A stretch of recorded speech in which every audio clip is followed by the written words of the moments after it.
Welcome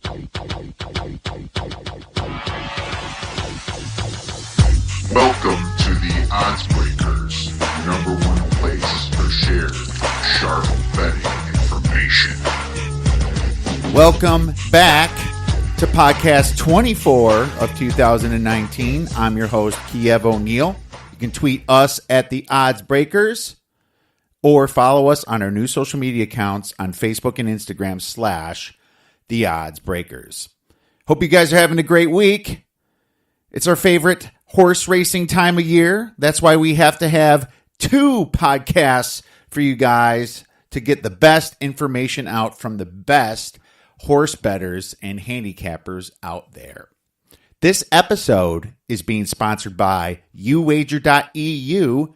For a 50% first-time bonus, please visit uwager and use the promo code TheOddsBreakers.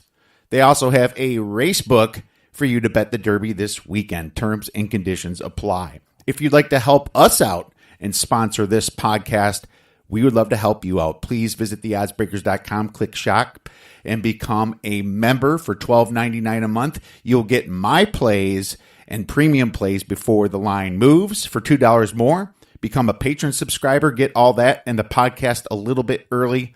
If nothing else, please visit theoddsbreakers.com and become a free picks newsletter subscriber. And if you are a handicapper out there, we do pay for articles and free picks. Please inquire via Twitter at the Odds Breakers or contact us through the website. If you guys like what you hear, please rate, review, and subscribe from wherever you're listening to this podcast. We'd love to hear from you, and we'd also love to hear on what we could do better to try to bring you more value for your sports betting, horse betting, and handicapping needs. For our next guest, he needs no introduction. You know him from ESPN's College Game Day. He has extensive knowledge in horse racing, and we are extremely excited that he was able to find some time to come on to bring you some value. So without further ado, here is Chris Fallica. And now I am extremely happy to bring back a capper that you all know. You can see him on ESPN's College Game Day when he isn't at the track betting winners. I'm very excited to welcome back the Bear, Chris Fallica, to discuss the most exciting 2 minutes in sports. You can follow him on Twitter at Chris, Fallica. How you doing, Chris? I'm doing well. I'm just sitting here actually right in between flights, getting ready to head to Louisville for the Derby. So I'm just looking forward to getting out there and hopefully staying dry and hopefully making a little bit of money this weekend. That's right. And just so you all know, we happen to catch Chris on a very busy schedule between flights. He was nice enough to oblige to come on, and really appreciate that. But Chris, I'll tell you right now, I'd be hard pressed to not discuss real quickly a little college football before we get into the Derby, if that's cool. Yeah, of course. Well, have you started prepping for the 2019 season? I haven't done a whole lot of hardcore prep. I mean, I've looked at some schedules and I've seen some power ratings and just kind of who's coming and who's going and just things like that. So I haven't really dove hardcore into anything. The couple of impressions that I just get right off the bat. I mean, if you're not starting the year with Clemson, Alabama, Georgia, like 1, 2, 3. I mean, I don't know what you're doing. I mean, but I can. I mean, the treetop, mile high in the sky type look of the season is right now. I mean, I see no other way around having a conversation that we were having at the end of 2018, which was that should the loser of the SEC championship game still be in the college football playoff? I think we're headed towards that conversation again. Whether the team in fourth again will be Oklahoma or Ohio State, or will it be someone else, Notre Dame or Michigan? I mean, but I think you're looking at the same cast of characters again that we were last year. And it's interesting because a couple of weeks back, I was actually out in Vegas during the first weekend of the tournament, and one of my buddies said that one of his offshore accounts had some early odds to make the college football playoff, and he said, "What do you think Clemson was?"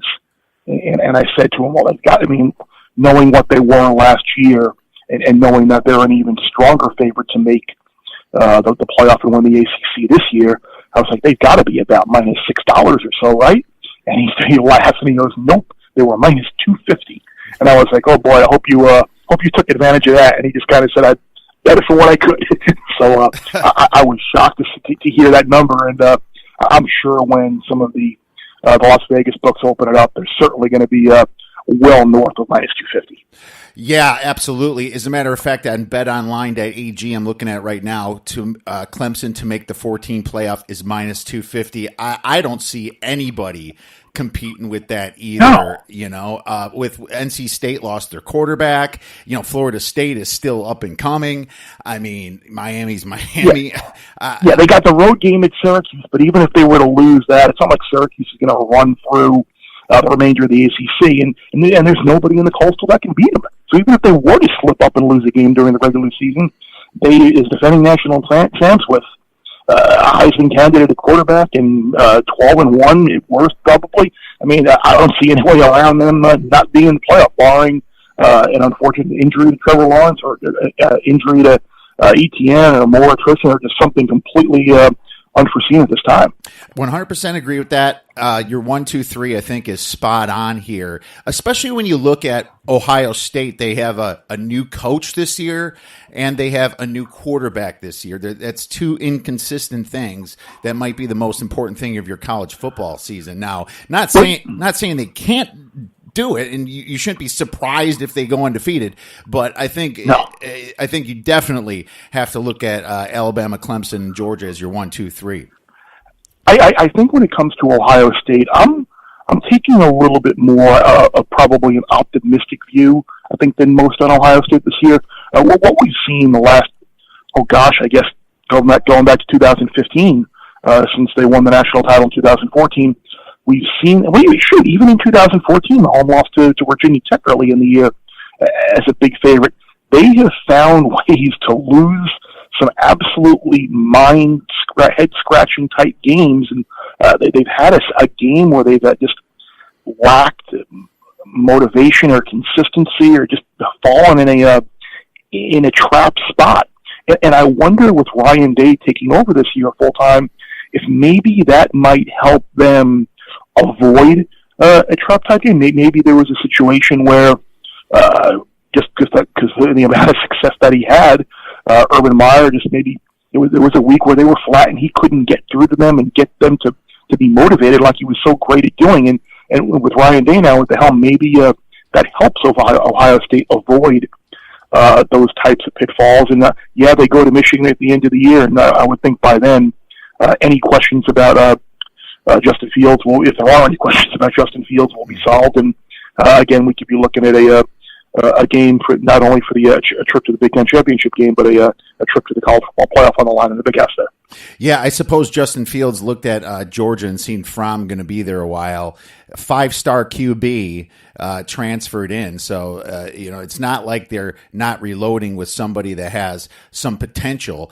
You certainly can't expect him to be a Trevor Lawrence from what we've seen, because I've never seen that before in my life. On how good somebody that young just came in just avoided all the pressure, almost like the pressure made him better, and just took Clemson to the next level like that.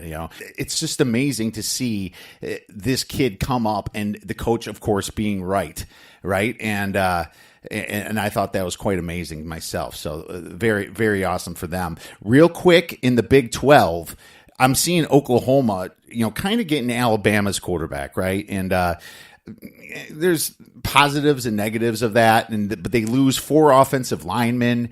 Is this a down year for them? Can you finally think that maybe Texas might go above them now that Will Greer's gone at West Virginia, now that Kingsbury's gone at Texas Tech? Maybe TCU has a comeback. What are your thoughts about Texas's chances? Well, Texas did beat them last year. And in Texas themselves, they didn't necessarily show it on draft weekend last week, but they lost a lot of production. and I know Sam Ehlinger is back, and they had the big Sugar Bowl win. I haven't fully dissected their schedule and their roster, but I could see myself taking a bit of a contrarian stand on Texas here in terms of a Big 12 title or a college football playoff. I still think, even with Kyler Murray leaving and all those offensive linemen leaving, Oklahoma is the team to beat. But I could very easily see a scenario, if you're looking for a sleeper or a dark horse in that conference, Baylor. They have a pretty favorable schedule in terms of who they get at home. They really started to play good football near the end of the year. I could see Matt Rule this season with his team really taking a big step forward, and late in the year, the Bears having a really good chance at getting to that Big 12 championship game. Okay. So if you're looking for a little bit of a Big 12 type sleeper, maybe looking for a bit of a price, Iowa State I think might have lost too much with Montgomery and Butler, even though I think the Clones still do have some good players. So it wouldn't shock me at all if we were sitting there in November figuring out ways that Baylor's going to wind up in the Big 12 championship. Well, fantastic. When those conference odds come out, we'll discuss that when it comes a little bit closer to the season, because I'm sure that we're going to have a lot of more ideas like last year that we can bounce off each other. So that's awesome. A great pick on that. What I do like about Texas is their 2016 recruiting class at least ranked in the top 7. And so you look at 2016, you think that these guys are juniors and seniors coming on in. I guess that's the one positive, but they lost 8 defenders as well. So, that's where you can cross your fingers and say, is it time to fade, because of Oklahoma and all their changes. But I got burned doing that last year too, because Kyler Murray came in and took care of it. Just fine. Heisman candidates, my man. When I look at this field, there's obviously only 2 people that I think are going to be in it, and it's terrible, isn't it? To have to go into the season. I mean, listen, my first answer was about if it's not Alabama, Georgia, or Clemson, who's it going to be? And now if it's not Trevor Lawrence or Tua Tagovailoa, who's it going to be? I know a lot of people will say, "Oh, what about Justin Herbert?"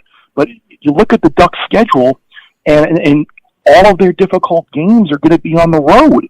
So, I mean, despite him being really, really talented, and Oregon still might be the favorite in the Pac-12, there's a really good chance they could be 9-3. Mm-hmm. And Justin Herbert's not going to win the Heisman Trophy if Oregon's 9-3. Right, absolutely. I did look at their schedule. They actually have one of the tougher schedules too, in all of football, not just the Pac-12. And you know how the Pac-12 is regarded now after these last few years. I'm looking at 16-1. That's not good enough for me on Herbert. I think if I had a strategy to bet Heisman, I would probably take a unit on Lawrence and a unit on Tua, because you got plus 350 and plus 500, and maybe you could take that long shot with a KJ Costello, Ian Book, for a half a unit. So you're going to be profiting either way. I just don't see how it's not going to be Trevor Lawrence or Tua after they both could have got it last year had Trevins played a full year, and Tua was almost robbed. And that's probably the way to go. If you can get those prices and basically get yourself a scalp on that, with one of those 2 win, that would probably be the way to go. Absolutely, my man. So 100% agreement. And you're going to get better odds on them making Heisman than Alabama and Clemson winning it all. Sure. So that's probably a good way to do it. Which ironically is a lesson I learned the hard way a couple of years back.